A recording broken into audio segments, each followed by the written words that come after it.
Taste the Daily.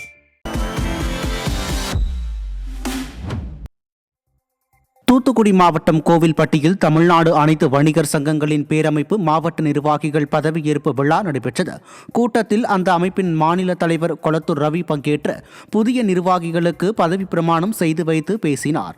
நிகழ்ச்சியில் வணிக உரிமம் பெற்றவர்களை வணிக நலவாரியத்தில் அரசே உறுப்பினராக பதிவு செய்ய வேண்டும், மே 5ஆம் தேதி வணிகர் தினத்தை அரசு விடுமுறை தினமாக அறிவிக்க வேண்டும் என தீர்மானங்கள் நிறைவேற்றப்பட்டன. கூட்டத்தில் ஏராளமான சங்க நிர்வாகிகள் பங்கேற்றனர். இந்த சிறு வணிகர்கள் 21 லட்சம் வணிக குடும்பங்கள் இருக்கிறாங்கன்னு இன்றைக்கி சின்ன தொழில் பண்ணக்கூடியவர்கள் அத்தனை வணிகர்களையும் நீங்கள் கூட்டு பார்த்தீங்கன்னா சென்ற ஒரு 20 வருஷத்துக்கு முன்னாடி இருந்த நிலை இப்போ இல்லை. எதனால் இல்லைன்னு சொன்னோம்னா இவர்களெல்லாம் கார்ப்பரேட் நிறுவனத்துக்கு கைக்கூலியாக போய்கிட்டு இருக்கிறான். எல்லாம் பெரிய அரசு ஊழியர்களாக இருக்கட்டும், ஆண்டுகளுக்கு அரசாக இருக்கட்டும், அவங்கெல்லாம் வரதுனால பொருளாதார பெரிய அளவில் விலையேற்றங்கள் வந்துடுது.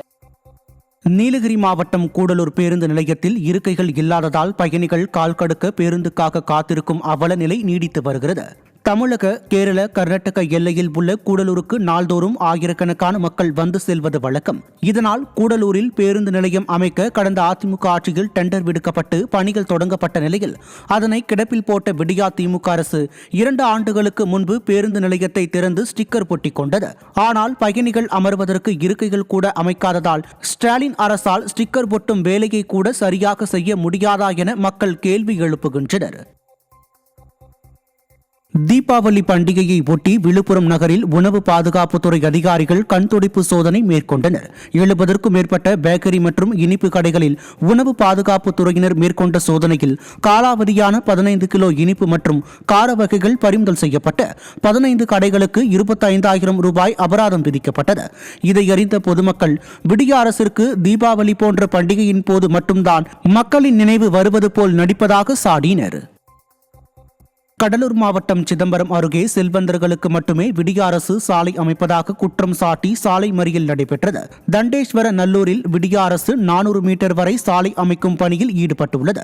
இதனால் ஆத்திரமடைந்த அப்பகுதி பொதுமக்கள் அங்கு அனைத்து பகுதிக்கும் சாலை அமைக்க கோரி சிதம்பரம் காட்டுமன்னார் கோவில் செல்லும் பிரதான சாலையில் தீய சக்தி திமுக அரசுக்கு எதிராக ஆவேச மறியல் போராட்டத்தில் ஈடுபட்டனர். அப்போது அவர்கள் தங்கள் பகுதியில் விடிய அரசு குடிநீர், சாலை, மின்சாரம் என அடிப்படை வசதிகளை கூட செய்து தரவில்லை என குற்றம் சாட்டினர். விடியலாச்சு எங்க உங்களுக்கு ஆட்சி? எங்களுக்கு நீங்க செஞ்சாதான் நாங்களும் உங்களுக்கு செய்ய முடியும். இப்போ எனக்கு எடுத்துங்க கவர்மெண்ட் ரோடு கொடுத்துருக்காங்க. எனக்கு ஒரு ரோடு இல்லைன்னா எதுக்கு கவர்மெண்ட் ரோடு கொடுத்தீங்க? வீட்டு வரி எல்லாத்தையும் வாங்க எதுக்கு வாங்குறீங்க? தண்ணி வரி வாங்குறீங்க எதுக்கு வாங்குறீங்க? செஞ்சா பாரபட்சம் இல்லாமல் எல்லாருக்கும் செய்யுங்க. நல்லது, உங்களுக்கு நல்லது, உங்க ஆட்சிக்கு நல்லது. அவ்வளோதான் எங்களால் சொல்ல முடியும். எங்களுக்கு இங்கே ரோடே கிடையாது. இங்கே இந்த மொன தெரு வரைக்கும் எங்களுக்கு வர்றதுக்கே இங்கே முடியாது. குளம் மாதிரி தண்ணி நிற்கும். ரோடு சுத்தமாக வண்டியும் போக முடியாது, நடந்தும் போக முடியாது. மழை வந்துட்டா அவ்வளோ தண்ணி நிற்கும். எங்களால் நடந்தே போக முடியாது. அவ்வளோ பிரச்சனை இருக்குது. இந்த ஏரியா முனையிலேயே இருக்குது. எங்களுக்கு இதெல்லாம் தீர்த்து கொடுங்க. போட்டால் ரோடு ஃபுல்லாக போடணும், இல்லைன்னா போடவே கூடாது. பாதி ரோடெல்லாம் வேண்டாம், எங்களுக்கு ஃபுல்லாக வேணும். எங்கள் ஏரியா எல்லாம் ஒரு 100 வீடு இருக்குது. இங்கே எல்லாருக்கும் ரோடு போட்டு கொடுக்கணும். சென்னை வில்லிவாக்கம் பகுதியில் மழைநீர் வடிகாலில் தேங்கிய கழிவுநீர் சாலையில் விடப்பட்டதால் பொதுமக்கள் அவதியடைந்தனர். 93வது வார்டில் மழைநீர் வடிகால் பணிகள் நடைபெறாதது தொடர்பாக புகார் தெரிவித்தும் நடவடிக்கை எடுக்கப்படாமல் இருந்தது. இந்த நிலையில் மழைநீர் வடிகாலுக்காக தோண்டிய பள்ளத்தில் தேங்கிய கழிவுநீரை மாநகராட்சி ஊழியர்கள் பொறுப்பின்றி சாலையில் ஊற்றியதில் நோய் பரவும் அபாயம் ஏற்பட்டிருப்பதோடு கடும் இன்னலுக்கு ஆளான வாகன ஓட்டிகள் நிர்வாகத்திறனற்ற ஸ்டாலின் அரசை விமர்சித்தபடி எரிச்சலோடு பயணித்தனர்.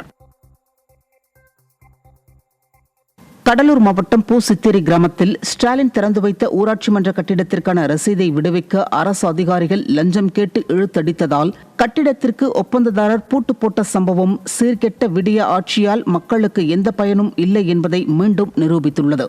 43 லட்சம் ரூபாய் மக்கள் வரிப்பணத்தில் கட்டப்பட்ட புதிய கட்டிடம் அரசு அதிகாரிகளின் செயலால் 8 மாதங்களாக பயன்பாட்டிற்கு வராமல் இருப்பதாக மக்கள் கண்டனம் தெரிவித்திருக்கின்றனர். ஃபைனல் பில் 23 லட்சம் வரணும். இது வட்டி என்ன வருது? இந்தமாரி போனால் எங்களுக்கு நிலைமை என்ன வருது? இது ஆட்சியாளர் நடவடிக்கை எடுத்து ஒரு எங்களுக்கு சீக்கிரம் நம்ம இப்போ பில்லை போடுறது கேட்டு கொடுக்குறோம். இது ஊராட்சி நிலமையில் நடக்கணும்னு சொல்லிட்டு அந்த கட்டடமே கட்டுறதுக்காக சொன்னாங்க. கட்டி முடிக்கப்பட்டதை ஏன் பயன்பாட்டு கொண்டு வரல? அதிகாரிகள் நீ எவ்வளோ தரணும், காசு தருவாங்க, எவ்வளோன்னு சொல்ல மாட்டாங்க. இதை ஆட்சியாளர் உடனடியாக நடவடிக்கை எடுத்து அதிகாரி மேலே நடவடிக்கை எடுத்து எங்களுக்கு பில்லை கொடுக்கணும். இது எங்களுக்கு மட்டும் இல்லை, தமிழ்நாடு ஃபுல்லாக இதை சொல்கிறாங்க. எங்கள் கட்டணவங்க இந்த ஒப்பந்தாரெலாம் சொல்கிறாங்க எங்களுக்கும் பில்லு வரல அப்படின்னு.